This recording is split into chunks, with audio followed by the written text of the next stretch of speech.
This evening played another game of Infinity, obviously, and this time it's ITS. We're playing Quadrant Control. If you have a look at the battlefield, you'll immediately notice I'm running the Guigia at the bottom left, but more importantly, it's the Quadrant Control. So if you see those circular tokens, the little white pieces throughout the battlefield, that's just marking where the quadrants are. So you can see there are 4 groups outside of the deployment zone.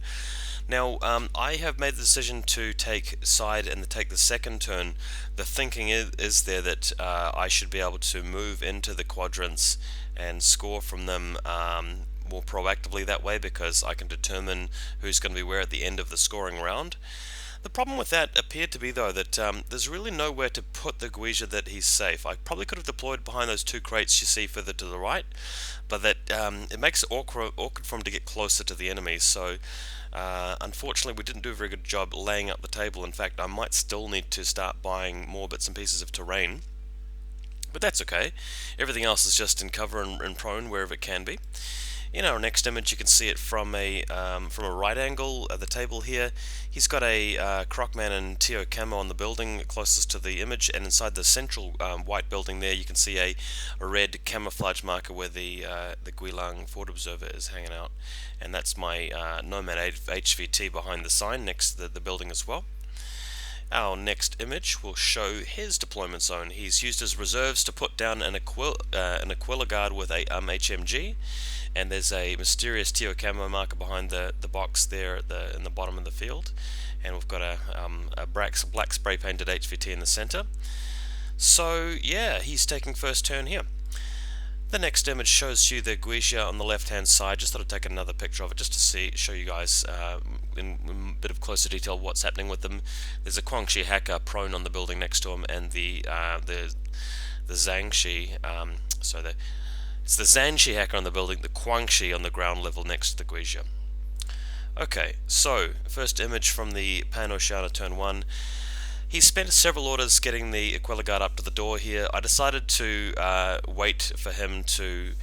Actually, no, I didn't decide to wait for him. I just shot back at him as soon as he came to the door to discover me, so I got a free hit which caused a wound to the Aquila, but then he came around and busted me. So next image just shows you him opening the door. There's the red camo marker there, and the next image after that shows you a bit of a shootout between him and the Guilang. He fails his courage check, his guts check, and moves back behind the door after getting shot, but then he moves back into the room and kills me. So again, another photo. We've got a Swiss guard with HMG being revealed, moving up closer to this building, and as you can see, there is a clear line of fire between the corner of that building and the Guija. So back to my point earlier, there wasn't really a place I was comfortable deploying the Guija. I probably should have just deployed him behind cover further back, because he does have armor 8, so that would have been a better move. So that's mistake number 1 from me. Anyway, by the time his turn ended, he'd shot at me enough times that I had taken 2 wounds, so not dead, but he is in suppression fire, and things looking pretty difficult for me. The next image shows you the position of the Guija here. He has managed to deliberately fail his guts check and move forward, so he does not get line of sight there from the hacker. The hacker does not get line of sight against him, which is really what saved him there. The next image shows a Crusader Breathman landing behind this building. This is actually a proxy model to represent an Akali with a combi rifle, so the Sikh commando. Alright, so final photo here for Pano turn 1 shows you the red poker chip tokens representing suppression fire as a coordinated order going down on a NIS, the Svalarium NISs on the right hand side with HMG, Swiss guard in the center with HMG, Aquila guard with HMG as well, and the Akali. Gosh, he's got 3 HMGs in the same list. That's what this is like. Okay, moving on to the Yujing first turn. Tiger with combi rifle landing next to the building is going to be able to move up around it and engage in a firefight, face-to-face roll with the Akali. So moving up to the next image, he's around the corner here, Mimetism helping him out to score a hit here and manage to take out the Akali. So that is the first kill, successful there. The next image shows how he's moving around to engage the Aquila. Now the Aquila comes out of suppression fire to change facing, and luckily there wasn't quite enough line of sight for the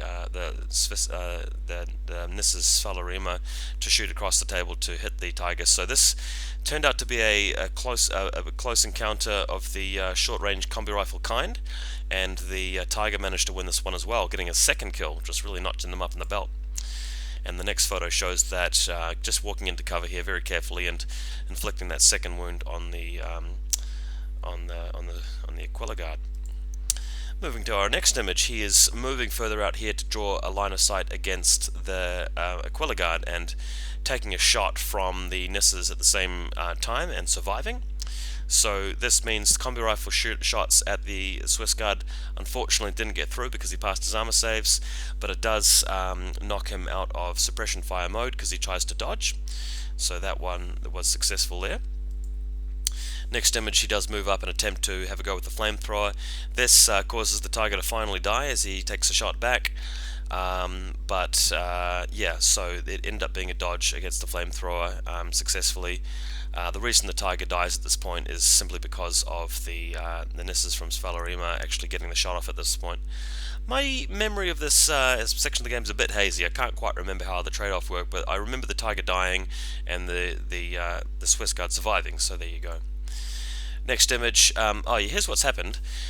He dodges with the Swiss guard over so you can sort of see the line of fire with the laser pointer, but then he decided against that because he figured that if he dodges to that point, the Guija can just turn around and shoot him with the HMG, so he decided to stay where he was and dodge back the other way out of the Flamer template.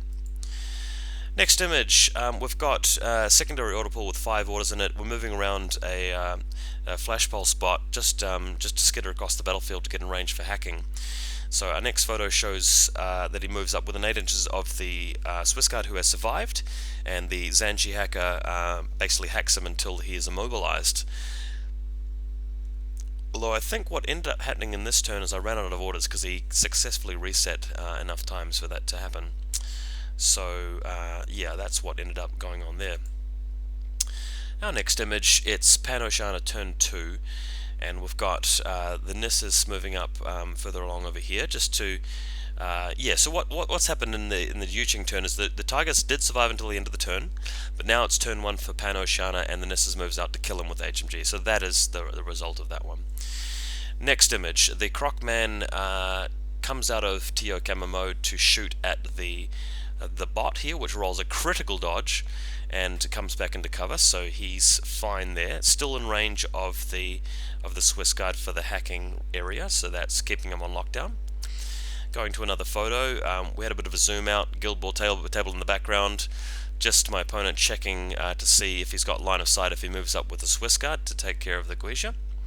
So in the next photo, we're now moving further forward with the Nissas, basically in a combined order. His plan here is simply to get rid of the repeater bot and then move the Nissas up to kill the Guija. So next photo after that shows the Doctor also moving up as a result of a combined order, and the next photo after that shows the Crocman on the other building moving down the stairs as part of the combined. So next image, he's checking with the laser pointer to see whether the Crocman has line of sight to the secondary bot in my army list, the sensor bot, and I don't think he did at the point he was at, but he, if he moves to the corner of that building that he's in, will be able to get that line, just if you follow the red line in the middle of the photo. The next image shows you the Nissas, the Falarema Nissas moving further forward, just getting to a point up the stairs here where he can actually shoot at that bot, which he does. So we'll go into the next image. We've got a Doctor moving up to the Aquila guard and repairing him and healing him.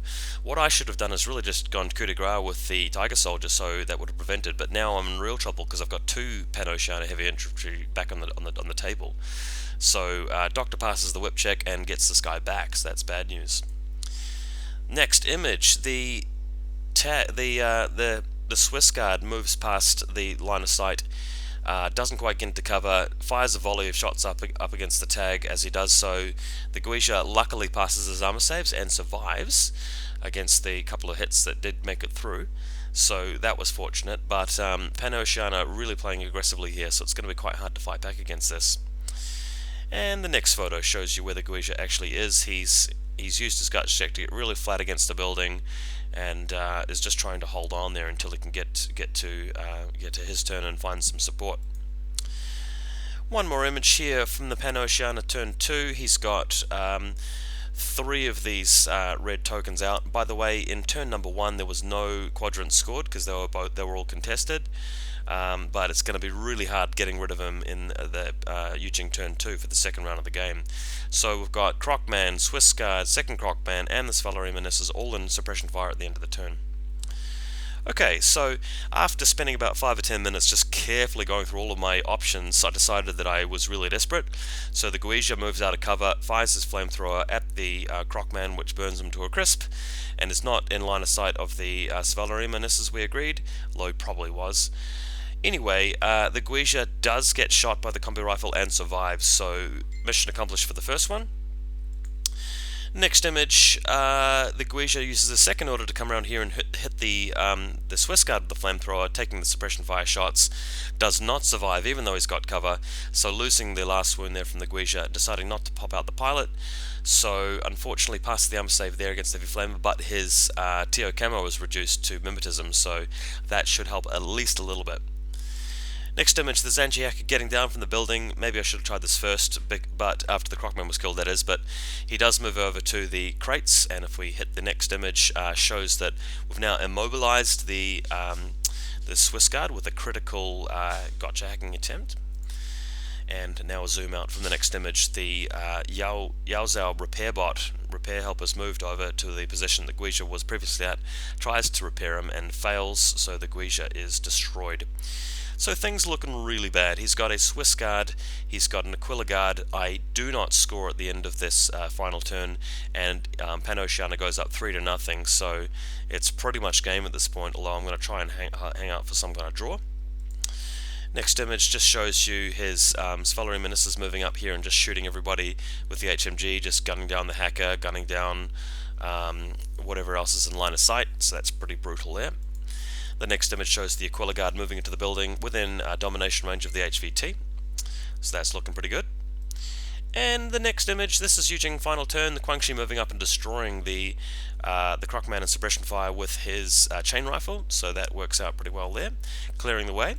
Next image after that shows you the Shang-Chi with paramedic shooting with his combo rifle long range at that Fusilier that's not in suppression fire and managing to win that little shootout. The next image, he's come to the door, kicking it down and gunning down the Aquila guard who only has 1 wound left, so killing him with the combi rifle as well.